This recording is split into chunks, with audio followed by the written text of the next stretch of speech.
I held the flowers like a prop in someone else's movie. White lilies. Corporate-approved grief disguised as celebration.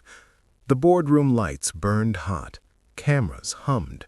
When I reached out, the chairwoman didn't even look at my hand. I don't shake hands with low-level employees. Laughter rippled. Polite. Practiced. Expensive. I smiled. Calm. Measured. You just lost $2.1 billion. Silence fell like glass breaking underwater, and that's when I knew the timing was perfect. They think betrayal is loud affairs, screaming, slamming doors. They're wrong.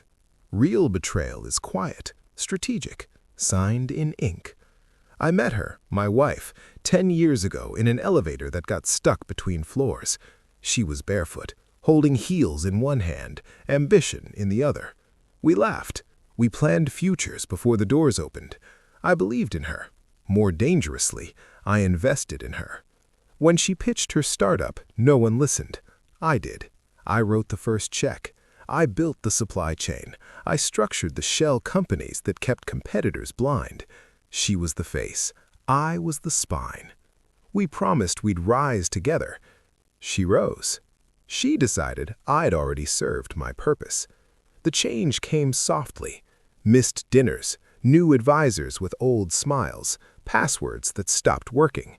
She said it was stress. I said nothing. I watched.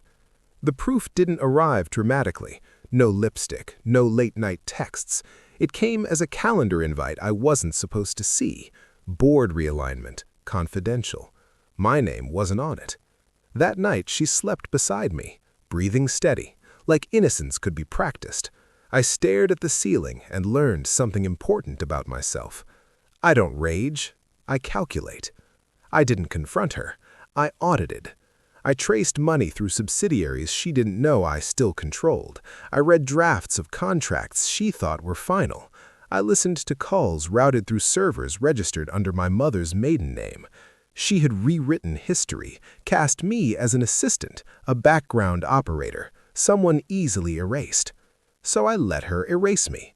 I resigned quietly, signed the divorce papers without a fight, took the title of low-level employee and wore it like camouflage. While she celebrated her promotion to CEO, I filed injunctions in 3 countries. I froze patents. I activated clauses she never read because she trusted me to handle the boring parts. The boring parts are where empires bleed. By the time the board announced her replacement, the chairwoman standing where my wife once stood, the valuation was already fiction. The investors just didn't know it yet. Which brings us back to the flowers. The chairwoman scoffed. Cameras zoomed. I stepped closer to the table, set the flowers down gently like a funeral offering. "You see," I said, voice steady, "every logistics contract this company depends on is licensed through a holding firm you no longer have access to."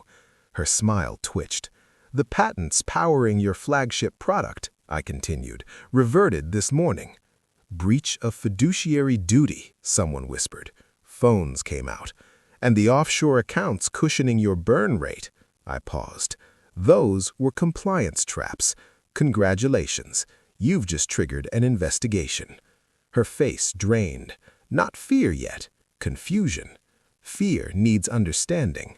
"I warned the board," I added, finally meeting her eyes, "that removing me would cost them $2.1 billion. The laughter didn't come back. My ex-wife stood frozen near the wall, watching her replacement collapse in real time. For the first time in years, she looked small, not powerful, not untouchable, just exposed. She tried to speak. I didn't let her. "I loved you," I said, softly enough that only she heard. "That's why I didn't destroy you." I turned to the cameras. I just made sure the truth arrived before the closing bell. The fallout was surgical. Stocks halted. The board dissolved. The chairwoman resigned before lunch. By evening, my phone rang with offers, apologies, invitations. I declined most of them. I wasn't interested in replacing anyone. Justice isn't about the throne, it's about balance. That night, I walked past the building we once dreamed of conquering together. The lights were off. The sign was already coming down. I felt nothing sharp. No grief, no triumph, just relief. Because betrayal teaches you one final lesson. Never confuse silence with weakness.